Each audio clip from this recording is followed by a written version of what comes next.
Hello, friends. This is Dave Hurwitz, executive editor at ClassicsToday.com, here to ask the musical question: are most of today's best conductors women? I think this has been fascinating, and it's a long time coming because there are a lot of women conductors out there, and they are making quite a splash. And I'm only talking about my impression as regards recordings.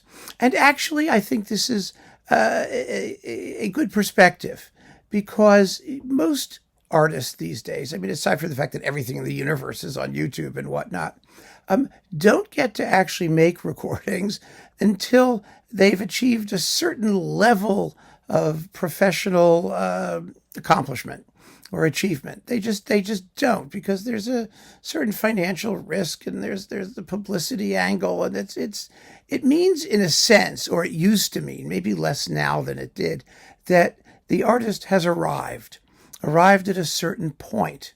And so, since I listen to just about everything that I can get my little paws on, I have noticed that many of the best recordings have been led by female conductors. And they all have something in common. And what they have in common is the fact that they're exciting.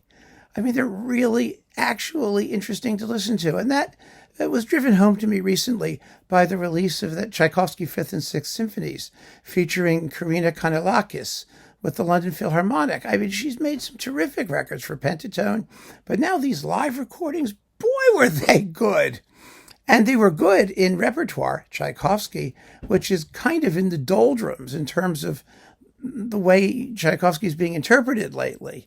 I mean, he's not what he used to be. Well, she is what he used to be, which is romantic and passionate and impulsive and exciting and spontaneous. And this has been on top of absolutely splendid recordings by Joanne Falletta with the Buffalo Philharmonic and others, and Mirga Grażynyta Tita, who was, the City of Birmingham Symphony, and she's a splendid conductor. She's done a couple of recordings for Deutsche Grammophon, and, I mean, it's just really been terrific. Susanna Melke on Bis. They're really, really good, and they are all female. Now, let me qualify this. Of course, we need to qualify this a little bit. When I was growing up in the community orchestra, battlefield, we had plenty of female artists and female conductors, even when I was in college, too. And some of them were very good. Some of them were just as, self-regarding and narcissistic and obnoxious and, as all of the male conductors. I mean, really, there's no magic formula here. I mean, I remember particularly in the community orchestra business having to deal with two dueling lesbians who exuded more testosterone than two Siamese fighting fish forced to share a little tank. I mean, it could be just as brutal and just as competitive and just as bitchy.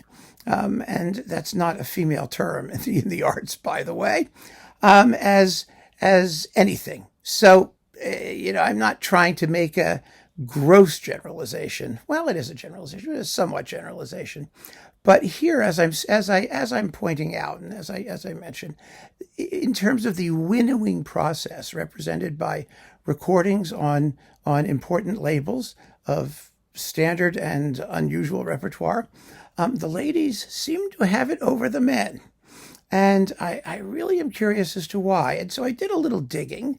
And, one of the things that I've noticed right away is that it seems to me that female conductors have more to prove because they're female. They've had to work harder. They've had to deal with the whole, macho shithead classical music, military industrial complex. It actually kind of fascinates me. It really does, that there should be any question about the fact that a conductor may be female. I mean, who cares? Seriously. I mean, you would like to believe that only talent matters, and accomplishment, but of course that's not true. And, women are treated as second-class citizens in so many ways. And there's the whole, sexual abuse thing that's going on constantly in the arts, although a lot of that has to do with, if you saw the movie Tour or the history of things going on in the real world, that there's a lot of same-sex sexual abuse going on there too. But even so, it really is difficult. And I remember very, very vividly when I was in grad school at Stanford in the early '80s, that Joanne Falletta was leading the Bay Area Women's Philharmonic, an orchestra that was, for women and by women, and she was, working her way up that ladder. And it seems to me absolutely disgraceful. I mean, absolutely disgraceful and inexcusable that these seasoned professionals, women who have worked really, really hard and who are really good at what they do, don't get appointed to the biggest orchestras. I find it grotesque that, that somebody like, Mekhala, for example, the Ken doll of classical music, can get the Concertgebouw in Chicago, whereas conductors like Falletta or Kanellakis or these people don't, because they are better. I just know they're better. They're if only because they have more experience. Joanne Falletta, I'm sorry, dear, I have to say it, is just over 70. And she's been working her tail off her entire life. Marin Alsop, it's the same thing. Kanellakis even, she's exactly 20 years younger than I am. I mean, she's about 44. Susanna Melke, I think, is in her 50s. These are not inexperienced, flash-in-the-pan people. They are artists who have been steadily building experience, building their reputations, gaining, theoretically, artistic insight for decades. And they don't get the major orchestras. Now that is simply bizarre.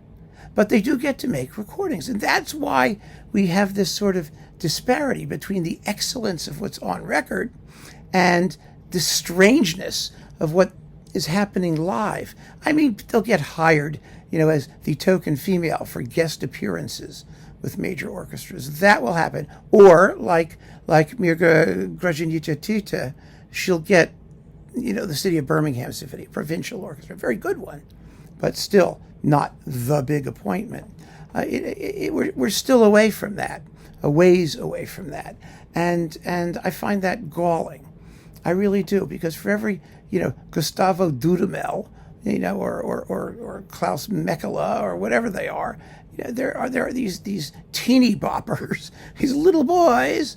There are fantastically seasoned pros who, even if they might not be, the next Fritz Reiner or George Sell,